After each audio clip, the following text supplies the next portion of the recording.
हरिओम. अमृतानुभव. योगदास श्री जय गणेश जोशी यांचे प्रवचन. अध्याय 6.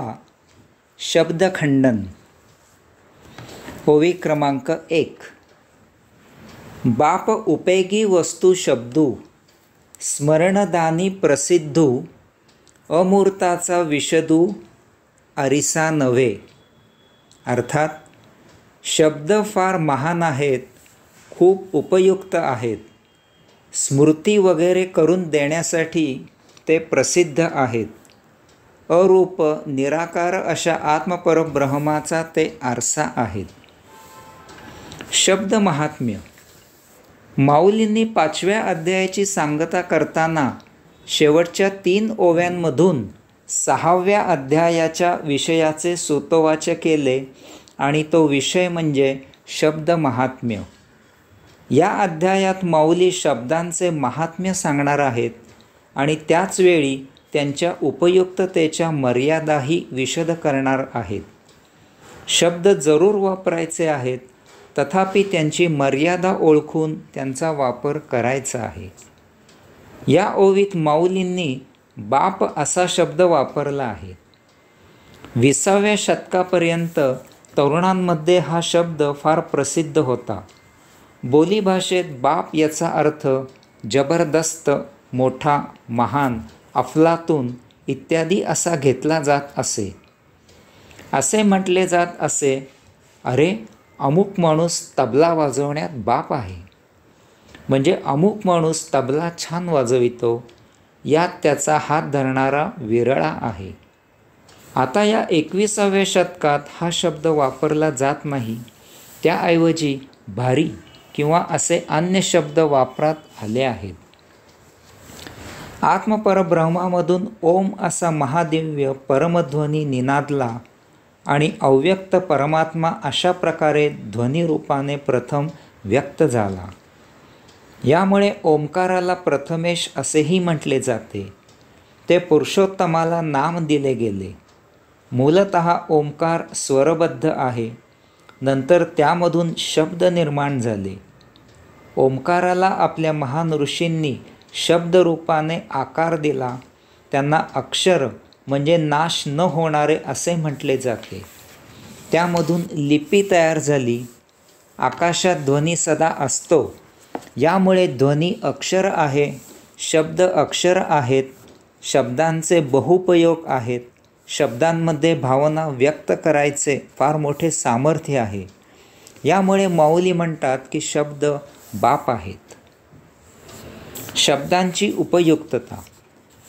माऊली सांगतात की एखादी गोष्ट आपण विसरलो तर स्मृतीमधून त्या गोष्टीची आठवण शब्दांच्या माध्यमांमधून करून दिली जाते, किंवा आपण विसरलेल्या वस्तूबद्दल दुसरा कोणीतरी शब्दांचा उपयोग करून आपल्याला त्या वस्तूची आठवण करून देतो, किंवा एखादा काही शब्द बोलतो आणि त्या शब्दांच्या श्रवणामुळे आपल्याला काही आठवण होते.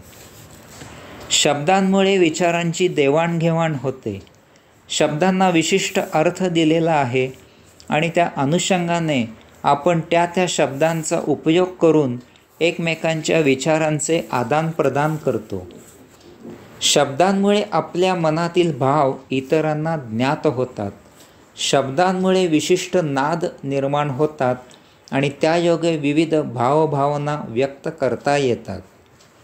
शब्दांना विशिष्ट अर्थ आहेत, म्हणून आपल्या भावना, आपले विचार आपण इतरांसाठी नेमके व्यक्त करू शकतो, इतरांपर्यंत पोहोचवू शकतो.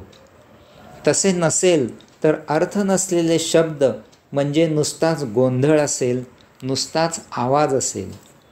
त्या आवाजांना काहीही अर्थ नसल्यामुळे त्यांचा काहीही उपयोग नाही. ते ध्वनी प्रदूषण असेल.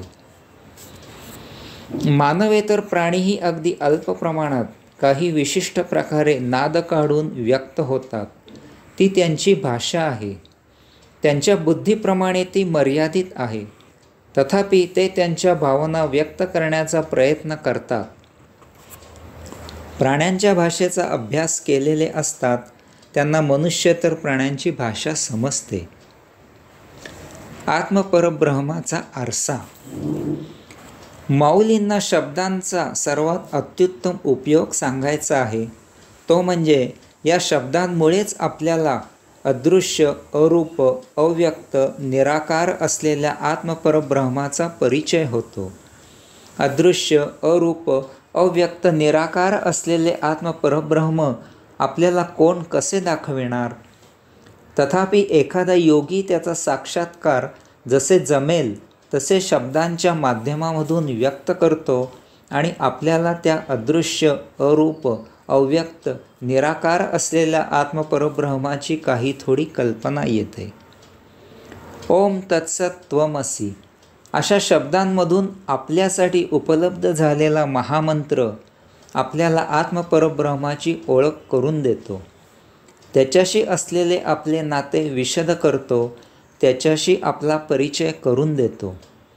आपण आत्मपरब्रह्माबद्दल पूर्णपणे अज्ञानी असतो. तथापि अशा या महामंत्रामुळे आपल्याला त्याच्या अर्थामधून आत्मपरब्रह्माची थोडी तरी कल्पना येते. त्यासंबंधी काही बोध होतो. त्याची यात्रा करायला पाहिजे इतपत तरी जाण येते आणि आपण त्यासाठी उद्युक्त होतो. माऊली सांगतात की आपला आपण पाहू शकत नाही असा आपला चेहरा आरसा दाखवितो. आरसा नसता तर आपल्याला आपला चेहरा कसा आहे हे ज्ञान कधीही झाले नसते. तथापि आरशामुळे आपल्याला अदृश्य असलेला आपला चेहरा दिसू शकतो. आपल्या चेहऱ्याचे प्रतिबिंब आपल्याला आरशात दिसते.